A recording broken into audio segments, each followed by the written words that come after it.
શહેરનું ધબકતું હૃદય એટલે સાબરમતી નદીનો રિવરફ્રન્ટ. આ રિવરફ્રન્ટ પર આવેલ 5 માળના દાદા દર્શન બિલ્ડિંગની ખુલ્લી છત પર ભગવાન શ્રી સિમંદર સ્વામીની વિરાટ પ્રતિમા બિરાજે છે. ભગવાનની વિશાળ પ્રતિમા જોતા જ જાણે સંસારના બધા જ દુઃખો પલવારમાં ભૂલાઈ જાય. આવતા જ બધાને શું આનંદ, શાંતિ થઈ જાય. પગ મૂકે છે ને શાંતિ થઈ જાય. આવે એટલે પછી એને જવાનું મન નથી થતું. મને જેવું એટલી શાંતિ લાગે, એટલી ઠંડક લાગે. એટલે ઉપર સિમંદર સ્વામી ભગવાન હાજરા હાજર બેઠા છે, 12 ફૂટના જબરદસ્ત.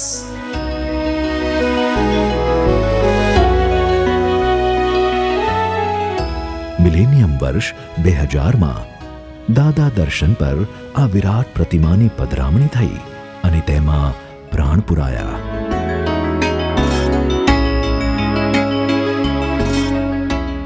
મહાવિદેહ ક્ષેત્રે વિચરતા હાજરા હજૂર ભગવાન સિમંદર સ્વામી, જેમની સાથે અહીં ભગવાન શ્રી કૃષ્ણ અને શિવ ભગવાન પણ બિરાજે છે. આમ ભારતના મુખ્ય 3 ધર્મ જૈન, વૈષ્ણવ અને શૈવનો સમન્વય આ નિષ્પક્ષપાતી ત્રિમંદિરમાં જોવા મળે છે. સાબરમતી રિવરફ્રન્ટ પર દૂરથી દેખાતી ભગવાન શ્રી સિમંદર સ્વામીની નયનરમ્ય વિરાટ પ્રતિમાના દર્શન કરવા રિવરફ્રન્ટ સાઇડથી આવતા જ એક લિફ્ટની વ્યવસ્થા છે. આઉટડોર લિફ્ટથી ટેરેસ પર ભગવાનના દર્શન કરવા જતી વખતે સાબરમતી નદીનો સુંદર નજારો માણી શકાય છે. તે ઉપરાંત દાદા દર્શનના આગળના ભાગથી પણ સીડી અને લિફ્ટ બંને દ્વારા આ નિષ્પક્ષપાતી ત્રિમંદિરના દર્શનાર્થે જઈ શકાય છે. તે સાબરમતી તો બધું ગંદવાડા, બધું કેવો ગંદવાડો હતો.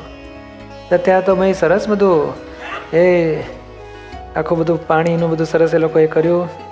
ડેવલપમેન્ટ એટલું સરસ કર્યું સાબરમતીનું. આજે ગંદવાડા તો ક્યાંય જતા રહ્યા ને એક પિકનિક પ્લેસ થઈ જશે.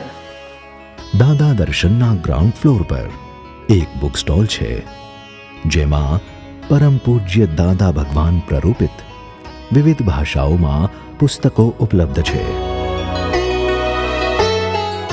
આપ સૌ આપના પરિવાર અને મિત્રો સાથે આ દાદા દર્શનના ભગવાનના દર્શન કરી શાશ્વત સુખને પામો, એ જ અભ્યર્થના.